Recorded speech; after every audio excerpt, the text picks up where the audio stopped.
Germany was supposed to be the model, the country that proved green energy works, solar panels, wind turbines, clean future. They called it the Energiewende, the energy transition.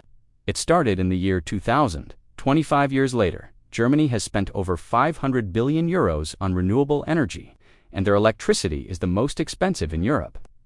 Their industry is collapsing, their economy is in recession, and they're burning more coal than ever.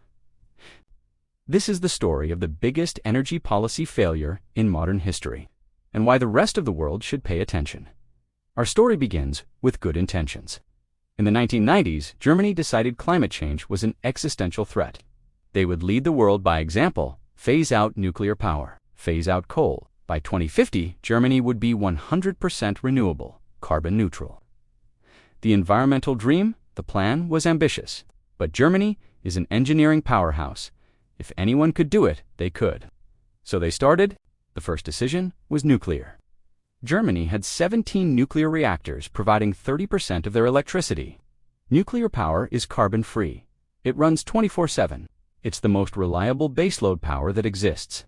But after Fukushima in 2011, German public opinion turned against nuclear. The Green Party pushed hard. Merkel's government caved. They announced all nuclear plants would close by 2022. This was the first mistake. Removing reliable carbon-free power before you have a replacement is backwards. But Germany did it anyway. The second decision was wind and solar. Germany installed massive amounts.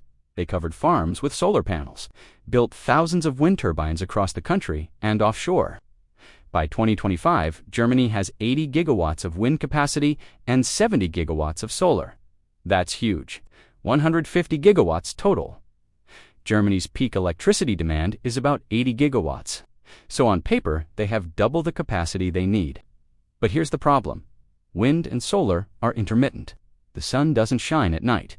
Wind doesn't blow consistently. On a cloudy, windless winter day, Germany's 150 gigawatts produces almost nothing. Maybe 10 gigawatts. They still need 80 gigawatts. Where does it come from? This is where the plan falls apart. Renewables need backup. You need power plants that can turn on when the sun doesn't shine and the wind doesn't blow. Germany closed their nuclear plants, so the backup became natural gas and coal. Natural gas is imported mostly from Russia. Coal is mined locally. When renewables don't produce, Germany burns gas and coal. In 2025, Germany is burning more coal than in 2015. After spending 500 billion euros on renewables, they're using more fossil fuels. This is insane. The costs are catastrophic. German households pay the highest electricity prices in Europe, 40 cents per kilowatt hour. In France, it's 20 cents. In the US, it's 15 cents. German families pay 3,000 euros per year for electricity. That's double what they paid in 2000. Why so expensive? Because renewables are subsidized. Every solar panel and wind turbine receives guaranteed payments from the government. These costs are passed to consumers through electricity bills. Germans are paying for wind and solar through their electric bills, whether the wind blows or not. It's a tax on energy, and it's bankrupting families. German industry is dying. Germany built its economy on energy-intensive manufacturing, steel, chemicals, automotive. These industries need cheap, reliable electricity. They're not getting it. Electricity in Germany costs 3 times what it costs in the US. German companies can't compete. BASF, the world's largest chemical company, is closing plants in Germany and moving to China and the US. Cheaper energy. ThyssenKrupp Steel is shutting German production. Volkswagen is struggling because energy costs make German manufacturing uncompetitive. The industrial base that made Germany rich is leaving, going to countries with cheap energy, taking jobs and tax revenue with them. The gas dependency made it worse. By closing nuclear, Germany became dependent on Russian natural gas. When Russia invaded Ukraine in 2022, Germany faced a choice: keep buying Russian gas and fund the war, or cut off Russia and freeze. They chose to cut Russia off. Noble, but they had no backup plan. Gas prices exploded. German industry shut down because they couldn't afford energy. The recession that started in 2022 is still ongoing in 2025. GDP contracted, unemployment rising. The energy crisis became an economic crisis, and it was entirely self-inflicted. France is the counterexample. France gets 70% of electricity from nuclear power. Their electricity costs half what Germany pays. Their carbon emissions per capita are lower than Germany's. They didn't spend $500 billion on renewables. They built nuclear plants in the 1970s and 80s. Those plants still run, providing cheap, clean, reliable power. France proves nuclear works. Germany proves renewables without baseload power don't work. The data is clear. But Germany's leadership won't admit the mistake. Let's talk about the $500 billion. Where did it go? Subsidies for solar panels, most made in China. Subsidies for wind turbines, many made by foreign companies. Building transmission lines to connect offshore wind farms. Grid upgrades to handle intermittent power. Payments to fossil fuel plants to stay on standby. Compensation for industries hurt by high prices. It's a giant money pit. And the result is expensive, unreliable electricity and higher emissions than if they just kept nuclear running. The environmental case collapses too. Germany's carbon emissions per capita are higher than France, higher than Sweden, about the same as the UK. After 25 years and 500 billion euros, Germany has decarbonized better than countries that spent far less, because they're burning coal to back up renewables. The coal plants run whenever wind and solar don't produce, which is often, especially in winter. When demand is highest and solar produces almost nothing, Germany burns lignite coal, the dirtiest kind. They have massive lignite mines. They're expanding them, tearing down villages to mine more coal, while claiming to be green. The cognitive dissonance is absurd. The ideology won't bend. German Greens pushed this policy. They won't admit failure. They blame Russia. They blame the gas crisis.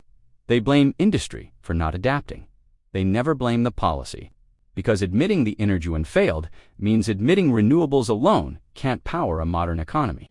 That you need nuclear or fossil fuels for baseload. That physics and economics matter more than ideology.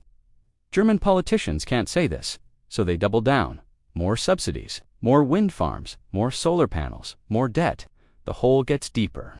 The rest of Europe is watching. Some countries learned the lesson. Finland built a new nuclear reactor. Sweden is building more. France is restarting its nuclear program. Poland is building nuclear. They saw Germany's mistake, but others are copying Germany. The UK is closing gas plants and building wind. California is closing nuclear and building solar. Same mistakes, same ideology. Ignore baseload power, assume batteries will solve it. They won't. Battery storage at grid scale is insanely expensive. Germany would need hundreds of gigawatt hours of batteries to cover windless nights. At current prices, that's another 500 billion euros. It's not happening. Here's the uncomfortable truth. Renewables are great for some things. Solar in sunny places with low demand works, wind in windy areas as supplement works. But trying to power an entire industrial economy with only wind and solar doesn't work. Not with current technology. You need dispatchable power. Nuclear is the best option. Natural gas is second. Coal is worst, but better than blackouts. Germany chose to close nuclear and become dependent on gas and coal. That was the mistake. The 500 billion just made the mistake very expensive. What should Germany have done? Keep nuclear running, build more nuclear, use renewables as supplements, not primary power, import electricity from France when needed, maintain industrial competitiveness, reduce emissions through nuclear, not coal. It's not complicated. France did it. Sweden did it. Switzerland did it. But Germany's Greens hated nuclear more than they loved the environment, so they destroyed both. Nuclear plants closed, coal plants expanded, and they call it green. The political consequences are coming. German voters are angry. Energy bills are crushing them. Industries are leaving. Jobs disappearing. The far-right AfD party is gaining support partly on energy policy. They promise cheap energy and nuclear power. The establishment parties have no answer, because their policy failed. Admitting it means losing elections. So they pretend it's working, while German families choose between heating and eating, while factories close, while the economy contracts. Can it be reversed? Technically, yes. Restart nuclear plants. Build new reactors. Stop subsidizing intermittent renewables. Let energy prices reflect reality. But politically, it's impossible. The nuclear plants that closed had their cores removed. Restarting would cost billions and take years. New nuclear takes 10 to 15 years to build. Germany dug itself into a hole so deep climbing out might not be possible in time to save the economy. The lesson for the world is clear. Ideology is expensive. Ignoring physics is expensive. Closing reliable power before you have replacements is catastrophic. Germany tried to prove renewables alone could work. They failed, 500 billion euros, and 25 years later, they have expensive, unreliable electricity and higher coal use. This should be studied in every policy school as what not to do. But instead, countries are copying Germany, making the same mistakes, expecting different results. Germany's $500 billion mistake is a warning. Green energy is not a religion. It's engineering, and engineering requires physics and math, not wishful thinking. Wind and solar are intermittent. That's physics. You need baseload power. That's reality. Pretending otherwise is expensive. Germany proved it. The rest of the world should listen, or pay the same price. If you made it this far, let me know your thoughts. Do you think Germany can fix this, or is it too late? And subscribe if you haven't. Thanks for watching.